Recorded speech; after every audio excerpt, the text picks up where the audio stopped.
အားလုံးပဲမင်္ဂလာပါ share မိုင်စဉ်ကနေပြန်လည်ကြိုဆိုလိုက်ပါတယ်ဒီနေ့မှာတော့ကျွန်တော်ဒီ PJ အသေးလျှောက်သမားနဲ့ PJ တက်တန်းတိုးသမားတွေအတွက်လိုအပ်တဲ့စာရေးစာတမ်းလေးတွေကိုပြောပြပေးမှာဖြစ်ပါတယ်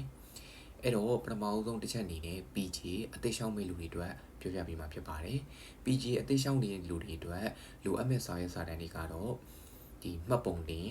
အိမ်တော်သူစရင်မူရင်းနေเนาะမှတ်ပုံတင်မူရင်းအိမ်တော်သူစရင်မူရင်းစမကတ်မူရင်းနဲ့ PJ စာအုပ်ရှောက်တာဖြစ်တဲ့အတွက်ပြပအလုပ်သမား၄ပါကတ်လိုပါမယ်အဲ့ဒါတွေအကုန်လုံးရှိပြီဆိုရင်တော့ကျွန်တော်တို့ဒီအိမ်တော်စုဆရာအလိုက်သက်ဆိုင်ရာ passport ရုံးမှာကျူအာ appointment တင်ပြီးတော့တွားလျှောက်လို့ရပြီပဲဖြစ်ပါတယ်ဒုတိယချက်အနေနဲ့ PJ တက်တန်းတိုးတဲ့လူတွေအတွက် PJ ကနေ PJ ကိုပြန်ပြီးတော့တက်တန်းတိုးတဲ့လူတွေအတွက်ကတော့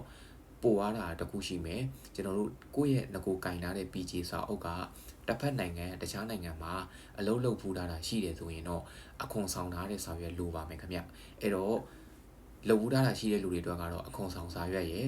PJ ကနေ PJ ကိုပြန်တိုးမှဖြစ်တဲ့အတွက်ပြပအလုပ်သမား၄ပါကတ်ရဲ့အိမ်တော်သူစင်ရင်မူရင်မှတ်ပုံတင်မူရင်နဲ့စမကတ်တွေမူရင်းတွေလိုမှာဖြစ်ပါတယ်အဲ့ဒါတွေရှိပြီဆိုရင်တော့ကိုယ့်ရဲ့အိမ်တော်သူဆရာအလိုက်သက်ဆိုင်ရာဒီဆရာအလိုက်သက်ဆိုင်ရာ passport ရုံးကိုကျူအောင် appointment တင်ပြီးတော့တက်တန်းတိုးလို့ရမှာပဲဖြစ်ပါတယ်တတိထားစရာတကူကတော့ကိုယ့်ရဲ့ငကို PJ စာအုပ်အဟောင်းဟာတက်တန်းက2နှစ်နဲ့အထက်ကျန်ပြီးတော့တက်တန်းတိုးခြင်းတဲ့လူတွေအတွက်ကတော့ဒီ passport ရုံးရောက်လို့ရှိရင်တက်တန်းကျန်ဒဏ်ကြီးဆိုတဲ့9600ကို passport ရုံးရောက်မှာစောင်းအောင်မှာဖြစ်ပါတယ်သူတို့အနေနဲ့သတ်မှတ်ထားတာကတက်တန်းတိုးမယ်ဆိုရင်ကိုယ့်ရဲ့စာအုပ်အဟောင်းကတက်တန်း2နှစ်ဆိုရင်တက်တန်းစတိုးလို့ရပြီအဲ့လိုမှမဟုတ်ဘဲနဲ့ကျန်တဲ့တက်တန်း2နှစ်နဲ့အထက်ကျန်လို့တက်တန်းတိုးခြင်းတဲ့လူတွေဆိုရင်တော့ဒဏ်ကြီး9600ဆောင်းအောင်မှာပဲဖြစ်ပါတယ်တက်တန်း2နှစ်နဲ့အောက်ကိုကျန်နေတဲ့လူတွေကတော့တက်တန်းကျန်ဒဏ်ကြီးစောင်းစရာမလိုပါဘူးအဲ့တော့အခုပြောပြသွားတာက PJ အသစ်ရှောင်းနဲ့ PJ ကနေ PJ ကိုပြန်တိုးမဲ့လူတွေအတွက်ကိုပြောပြပေးသွားတာဖြစ်ပါတယ်